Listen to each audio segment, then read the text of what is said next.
It never really made sense to me that Raditz arrived on Earth when he did. If anything, I would have expected him to go in search of his younger brother the second that he heard the planet Vegeta was destroyed.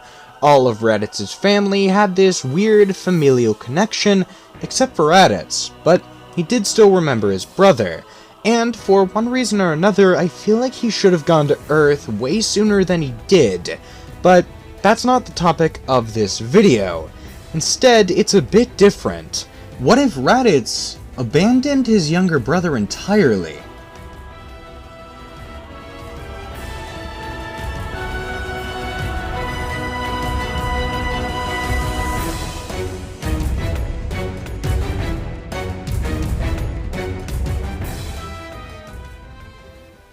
After only a single year, the new-wed Son Goku had his own child, that being Son Gohan, named after the adoptive grandfather of our favorite spiky-haired Saiyan warrior, other than Vegeta for all my Prince fans out there.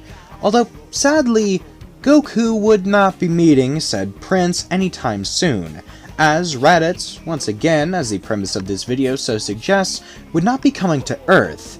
Instead, 5 years after the Tenkaichi Budokai between Goku and Piccolo, nothing happens. Instead, it's more blank space, where Gohan continues to grow, and Goku and Piccolo continue to train, keeping up their rivalry fresh as ever. Nothing's going to be making these two buddy-buddy anytime soon. Although, after 1 year when Raditz was supposed to arrive, a new Tenkaichi Budokai pops up, one that Piccolo and Goku are both eager to enter. Piccolo never really cared about these tournaments, although it was a chance for him to test his mettle against that of Son Goku. On the other hand, Goku did care about these tournaments, and was actually bummed out that he had missed the last one, but raising a kid had its consequences, or so it seemed. When the day came and the tournament was set to proceed, everyone would enter, and I do mean everyone. Yamcha, Tien, Krillin, Chaozu, Master Roshi, and even the likes of Tao Pai Pai with his mechanized arm. And even Hercule would be here, as I assumed this one is where he got his start. Now, funnily enough, each of the Z-Fighters would actually be around the same strength as King Piccolo, with the obvious exception of Goku, of course, as King Piccolo was kind of the bar everyone was set to either surpass or match, and thus they all reached that point, similar to what happened with everybody and Raditz around the time of the Nappa and Vegeta fight. As for Goku and Piccolo, well, each of them would be around the same point they were in the Raditz fight, except a little bit stronger. Maybe a 1.25 times boost for all of my nerds who like power scaling out there. Trust me, I'm one of you. It was obvious the second that Goku and Piccolo stepped up to the plate who the finals would be between, although everyone else did want to test their mettle against each other, as well as see where they stacked up against the two strongest people on the planet. Tien would have a fight against Piccolo, and Master Roshi and Krillin would have a fight against Goku each. And suffice to say, they don't do too well, but Tien is able to do pretty well against the Demon King's reincarnation, sort of redeeming his little buddy who died to him before, well, died to the previous incarnation of him before, and Goku is able to redeem the loss he had against Jackie Chan all those years ago, although he doesn't quite know it as Roshi wouldn't be wearing the getup. Now, after a few hours of matches between powerful fighters, there's only two people left in the ring. Well, left up to go into the ring. Goku and Piccolo. And when I say this fight would be spectacular, I mean it would be possibly the greatest fight in all of Dragon Ball history. As everyone knows, Goku vs Piccolo in the 23rd Tenkaichi Budokai was absolutely magnificent. In fact, I even have the manga of it sitting right next to me. On the other hand, this would be a tier up. Think Goku vs Vegeta, plus Goku vs Piccolo the first time.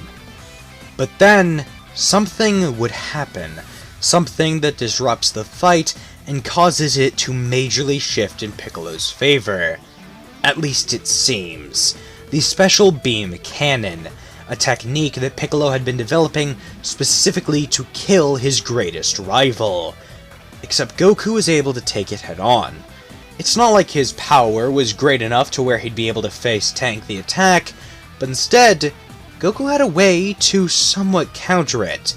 He realized that being sneak attacked was the way that Piccolo was able to get the edge up on him before, and he's going to need to find a way to prevent that from happening. So he developed a technique of his own to prevent against these sort of incredibly precise and quick attacks. Something that would prevent his guard from being taken advantage of when it's down. Goku came up with a shield-like maneuver, manipulating his ki in a Kamehameha-like way, pushing a beam against whichever part of him is about to be sneak attacked.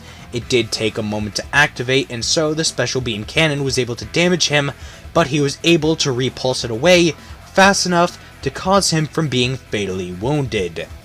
And then a cheer can be heard from the stands, as Gohan, Goku's son, can be heard screaming that his daddy's won, as Piccolo's arm is completely gone, and his ki is dropping fast. That took a lot of energy, and the Namekian is nearly down for the count, but he's still chugging along, and Goku, although not in great condition himself, is still in far better than his rival. And so, with only a few attacks, Goku is able to land Piccolo on the ground outside of the ring and win the match, although outstretching a hand as Piccolo regrows his arm, and then promptly flipping him off with both hands and smiling while he flies away. Goku would smile back, realizing that there is still a chance to redeem him. Goku could tell that even if he did go for a killing blow there, he wasn't fighting with the intent to kill, at least not nearly as much as he was before. He enjoyed the challenge, so maybe, just maybe, there was a chance for him to turn out good after all. And with hope in his heart and another victory under his belt, Goku would return home with his family, waiting for another chance to fight his strongest opponent yet. Little did he know, though, Piccolo was not going to be his greatest threat. Don't have this happy-go-lucky ending to that arc fool you into a false sense of security.